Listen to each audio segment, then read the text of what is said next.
Hello বন্ধুরা, তোমরা সকলে কেমন আছো? দেখো, আমাদের আজকে নিরামিষের দিন। বৃহস্পতিবার আমরা নিরামিষ খাই, তাই আমি ধোকা বানিয়েছি। সেটা দেখো, তোমাদের সাথে আমি শেয়ার করছি। ধোকাটা দেখো, দেখতে কত সুন্দর হয়েছে। যেমন সুন্দর কালার হয়েছে, যেমনি দেখতেও খেতেও খুব সুন্দর হয়েছে। চলো আমি কি করে বানিয়েছি তোমাদের দেখিয়ে দিচ্ছি। প্রথমে আমি ডালটাকে ভালো করে ধুয়ে পরিষ্কার করে লঙ্কা দিয়ে পিষে নিয়েছি।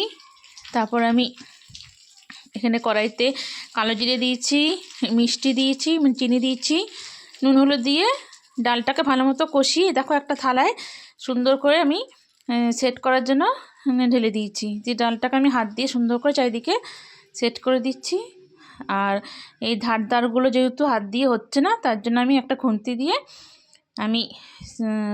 আমি সাইডগুলো সুন্দর করে আমি সেট করে নিয়েছি। ঠিক আছে, থালাটার মধ্যে আমি আগে তেল মাখিয়ে নিয়েছিলাম। তো তারপর আমি সুন্দর করে সেট করে একটু একটু ঠান্ডা করতে দেবো। ঠান্ডা করে তারপর আমি এগুলোকে ডায়মন্ড শেপে কেটেছি।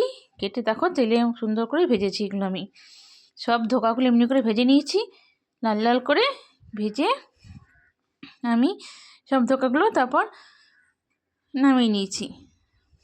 তারপর আমি এদিকে আরেকটা কড়াই বসিয়ে দেখো সেখানে আমি জিরে তেজপাতা ফোড়ন দিয়েছি। ফোড়ন দিয়ে আমি ওই মশলাটা আমি বড় একটা টমেটো, আদা, লঙ্কা, গোটা জিরে একসাথে পিষে নিয়ে আমি এই তেলের মধ্যে ভালো মতো কষিয়ে নেব।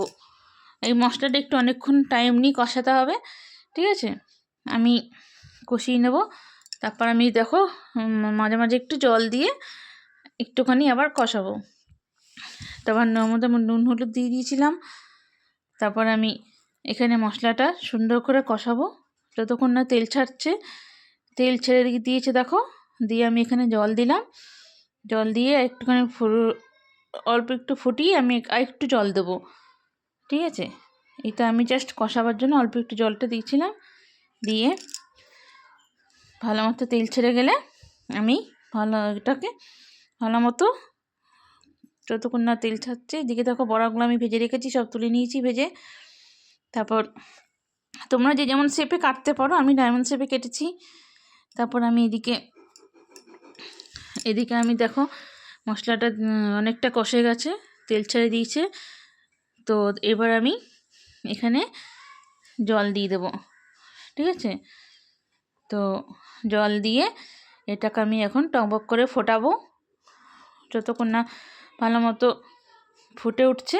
একবার টকবক করে ফুটে গেলে আমি গ্যাসটা কিছুক্ষণ কমিয়ে রেখেছিলাম, যাতে ঝোলটা একটু থিকনেসটা আসে ঝোলের মধ্যে। আর আমি আজকে কোনো আলু দিইনি, শুধু ধোকা দিয়েই ধোকা দিয়েই করেছি। তারপরে যে ফুটে গেছে ঝোলটা দেখো, তারপরে সব বড়াগুলো আমি দিয়ে দিয়েছি। দিয়ে টকবক করে ফুটিয়ে আমি একটু চিনি আর একটু লাস্টে গরম মশলা দিয়ে আমি রান্নাটা কমপ্লিট করেছি।